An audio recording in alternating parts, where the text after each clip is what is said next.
In the shadows of World War II and the early Cold War, beyond the reach of the FBI, CIA, or even military intelligence, there was the Pond, a top-secret American spy network so secretive, even presidents barely knew it existed. Funded off, hidden within private industry, and left behind a trail of mystery, paranoia, and betrayal. It began in 1942.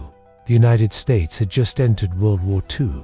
Intelligence was chaotic, scattered across branches, agencies, and political turf wars. The Office of Strategic Services, the OSS, was America's best-known intelligence arm during the war, but not everyone trusted it, especially not the military. So the War Department quietly funded an alternative, a rival spy network, one that would remain small, secret, and loyal to military interests. It would not report to generals or politicians. It would hide in plain sight under the cover of business. Its name, the Pond. At its center was Colonel John V. Grombach, a former army officer, athlete, and radio executive with deep distrust of communists and what he saw as liberal intellectuals infiltrating the OSS. Grombach believed the OSS had been compromised. He was obsessed with secrecy, compartmentalization, and direct loyalty to him. In many ways, the Pond was his personal operating under various corporate fronts, including World Commerce Corporation. The Pond conducted global espionage using a network of spies embedded in embassies, consulates, and private firms. It was not bound by traditional command structures. In fact, it was designed not to be. By war's end, the Pond had a network of over 300 agents in over 30 countries. Their targets: Nazi collaborators, communist sympathizers, Soviet operatives, and occasionally American allies. They transmitted their intelligence using microdots, invisible ink, and hand-coded reports.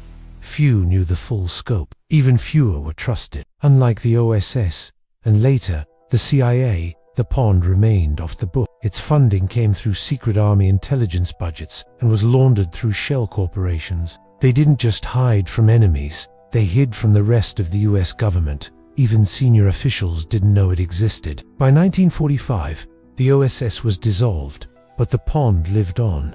The Cold War only intensified Grombach's efforts. The Soviets were now the primary threat. The CIA was born in 1947, but Grombach refused to cooperate. He distrusted the agency, convinced it had been penetrated by communists, and maybe, to some extent, he was right. This was the era of Kim Philby and the Cambridge Five.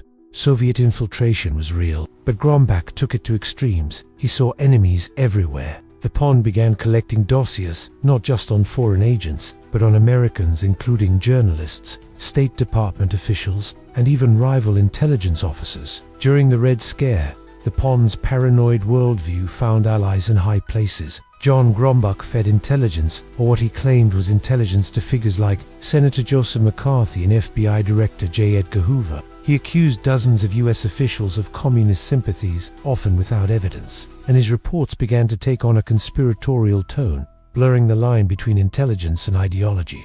Some of the Pond's files read like Cold War fever dreams. They named everyone from Eleanor Roosevelt to the CIA's own people as possible communist agents. By the mid-1950s, the Pond was unraveling. Its intelligence was erratic. Grombach refused oversight, and the CIA had grown tired of the secrecy and accusations. An internal review labeled the Pond unreliable, paranoid, and increasingly detached from reality. Its intelligence was erratic. Grombach refused oversight, and the CIA had grown tired of the secrecy and accusations. In 1955, the CIA cut all ties. Funding stopped. The Pond dried up. For decades, the Pond remained a secret even from historians. It wasn't until 2001, when over 8,000 pages of Pond documents were discovered in a Virginia storage facility, that the truth began to surface. There were names, files, decoded messages, even memos from Grombach himself. It was like opening a time capsule from the Cold War's darkest corners. The files revealed espionage in Europe, Asia, Latin America, and a strange mix of competence, confusion, and paranoia.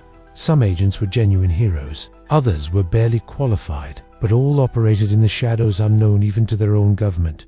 So what was the Pond? A hidden dagger in America's hand during the Cold War, a rogue operation run by a paranoid or a relic of an era when secrecy trumped strategy? The answer, like so much in the world of espionage, depends on who you ask. Colonel John Grombach died in 1982, never publicly recognized, never interviewed, and never fully understood. His legacy lives in shadows, a reminder that sometimes the most secret wars are fought not on the battlefield, but in the blind corners of power.